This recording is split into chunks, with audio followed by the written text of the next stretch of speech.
এফালে ভৰ বাৰিষা আৰু তেনে সময়তো বৰষুণৰ অভাৱত কৃষকৰ মাজত এতিয়া হাহাকাৰ পৰিৱেশ সামগ্ৰীৰ শ বিঘা ভূমিত এতিয়া দেখিবলৈ পোৱা গৈছে এনেধৰণে চিৰাল ফাট মেলিছে আহাৰ মাহতো কৃষকে ৰুব পৰা নাই কঠিয়া যাৰ ফলত মুৰে কপালে হাত দিব লগা হৈছে কৃষকসকলে বগাহাটিত পৰিণত হৈছে জলসিঞ্চন বিভাগৰ কেনেল আৰু তেওঁলোকে কোনো ধৰণৰ পানী যোগানত ব্যৰ্থ হৈছে যাৰ বাবে ক্ষোভ উজাৰিছে একাংশ কৃষকে আহাৰ মাহতো কৃষকে তেওঁলোকৰ সোণগুটি ৰুব পৰা নাই যাৰ বাবে কৃষকসকলে ক্ষোভ উজাৰা পৰিলক্ষিত হৈছে আমাক সামগ্ৰিক পৰিৱেশটো সামগ্ৰীৰ পৰা দেখুৱাব আমাৰ সহযোগী আছে অভিজিত বৰা ভৰ বাৰিষাৰ সময়টো দেখিবলৈ পোৱা গৈছে যে সামগ্ৰীৰ কৃষি পথাৰ সময়ত এতিয়া চিৰালফাট এটুপি পানীৰ বাবে এতিয়া হাহাকাৰ কৰিবলগীয়া হৈছে কৃষকসকলে এই মুহূৰ্তত মই সামগ্ৰীৰ এখন পথাৰত উপস্থিত আছোঁ মই দেখুৱাম কিদৰে এই পথাৰখন এতিয়া পানীৰ বাবে শুকাই পৰিছে কাৰণ এই ভৰ বাৰিষাৰ সময়ত যেতিয়া কৃষকে খেতি কৰিব নোৱাৰে গতিকে এটা বৃহৎ প্ৰশ্ন হৈ উঠিছে তেওঁলোকে খেতি কৰিব কেতিয়া বৰষুণৰ অভাৱতে হওক বা তেওঁলোকৰ পানীৰ অভাৱত এতিয়া কৃষকসকলে এতিয়া মূৰে কপালে হাত দিবলগীয়া এক পৰিৱেশৰ সৃষ্টি হৈছে মোৰ লগত একাংশ কৃষক আছে মই তেওঁলোকৰ পৰা কিছু মন্তব্য লোৱাৰ চেষ্টা কৰিম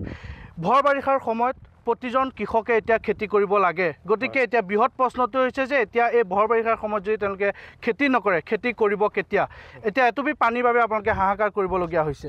হয় আমি ইয়াতে বৰ্তমান আমাৰ দুখৰ কথা এইটোৱে যে ইয়াত এটা খুব ধুনীয়া জলসিঞ্চন ব্যৱস্থা থকাৰ পিছতো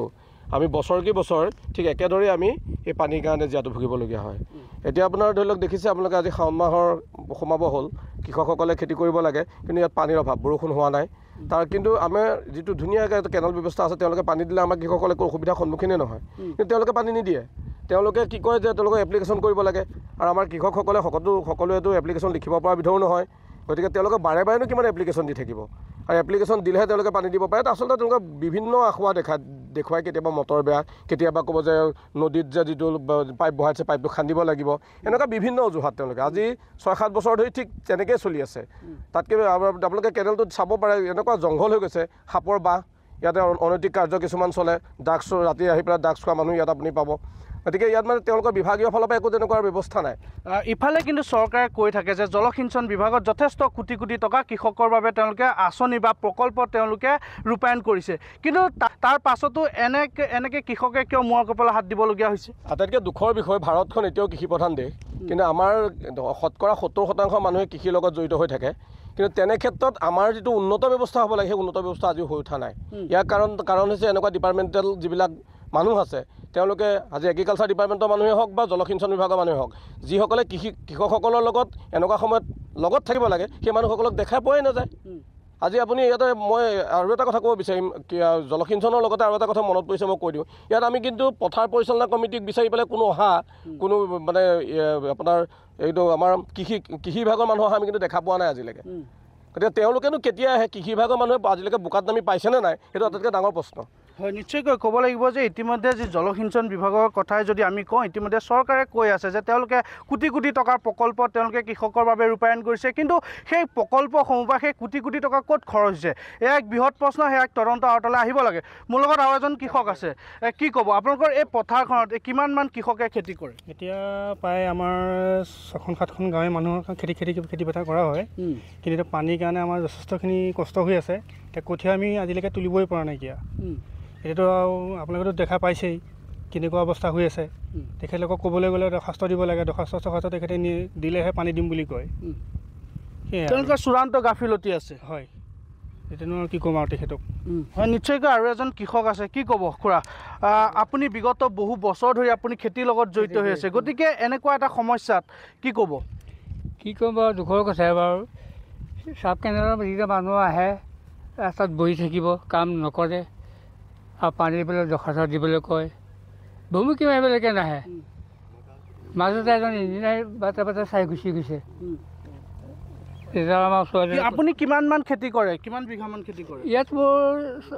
8-9 বিঘা মাটি আছে আমাৰ আটাইকেইটা আছে কিন্তু আজিলৈকে মাটি শুকাই গ'ল ৰুব পৰা নাই পানী নাই সেইটো কাৰণে অকল আমাৰ গাঁওখনে নহয় এইপিনে পানীগাঁও থানালৈকে আছে ইপিনে এই মাজৰ ভূঁইলৈকে আছে ইপিনে ডেকা চকে 6-7খন গাঁও আছে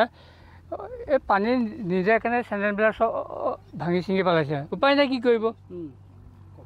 আৰু এজন যুৱ কৃষক আছে আপুনি যেহেতু খেতি কৰিছে গতিকে এতিয়া যি ধৰণে পথাৰত যি ধৰণে এতিয়া চিৰাল ফাট মেলা দেখিবলৈ পোৱা গৈছে কি ক'ব এই ক্ষেত্ৰত মানে পানীটো এনেকৈ বৰ্তমান নচলায় তাৰমানে তেখেতসকলে ক'ব মেচিন বেয়া কেণ্ডেল বেয়া বহুত জংঘল হৈ গৈছে এইবিলাক একো চাফা চুফাও নকৰে তেওঁলোকৰ চাফা চিকুণ কৰাৰ দায়িত্ব তেওঁলোকৰ হয় তেওঁলোকৰ সেয়া নাহেও আপোনাৰ পথাৰলৈও মানে চাবলৈ নাহেই একেবাৰে নাহেই তেখেতসকল আৰু গোটেইখন পথাৰত মানে চব টিভি চিচাৰ পেলায় বটলবোৰ ভাঙিব চিচাৰ পেলাব আৰু যোৱাৰ আড্ডা হ'ব ৰাতি ড্ৰাগছ খাব সেয়াই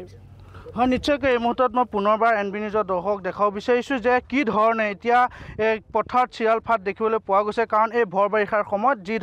যিটো সময়ত এতিয়া কৃষকে খেতি কৰিব লাগে সেই সময়তে এতিয়া তেওঁলোকে এটুপি পানীৰ বাবে তেওঁলোকে হাহাকাৰ কৰিবলগীয়া হৈছে তেওঁলোকে এক অভিযোগ উত্থাপন কৰিছে যে ইয়াৰ যিটো জলসিঞ্চন বিভাগৰ যিটো কেনেল আছে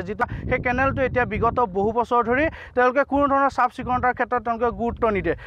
কৃষকে যদি তেওঁলোকক পানী বিচাৰি যায় তেওঁলোকক বহু অজুহাত দেখুৱাই তেওঁলোকে দৰ্খাস্ত প্ৰেৰণ কৰিব লাগে বুলি তেওঁলোকে অজুহাত দেখুৱায় কিন্তু দেখিবলৈ পোৱা গৈছে যে ইতিমধ্যে মই কৈছোঁ যে জলসিঞ্চন বিভাগে কোটি কোটি টকা খৰচ কৰিছে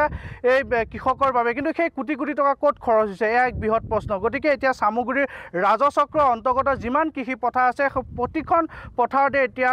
চিৰাল ফাট মেলা দেখিবলৈ পোৱা গৈছে আৰু এই জলসিঞ্চন বিভাগৰ যি গাফিলতি তেওঁলোকৰ যি চৰম যি হেমাহি সেই হেমাহিৰ বাবে এতিয়া এইসকল কৃষকে এতিয়া দেখিবলৈ পোৱা গৈছে যে খেতিৰ যি এটুপি পানীৰ বাবে তেওঁলোকে এতিয়া হাহাকাৰ কৰিবলগীয়া এক পৰিৱেশৰ সৃষ্টি হৈছে অভিজিত বৰাই মুহূৰ্তত আপোনাক ধন্যবাদ জ্ঞাপন কৰিছোঁ আৰু সঁচাকৈ যিহেতু পথাৰত মেলিছে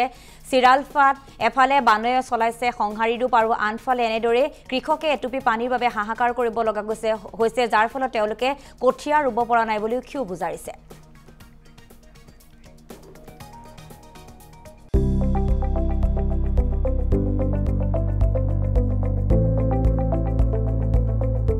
NB নিউজ সহজ সৰল ভাষাত নৱভাৰতৰ কথা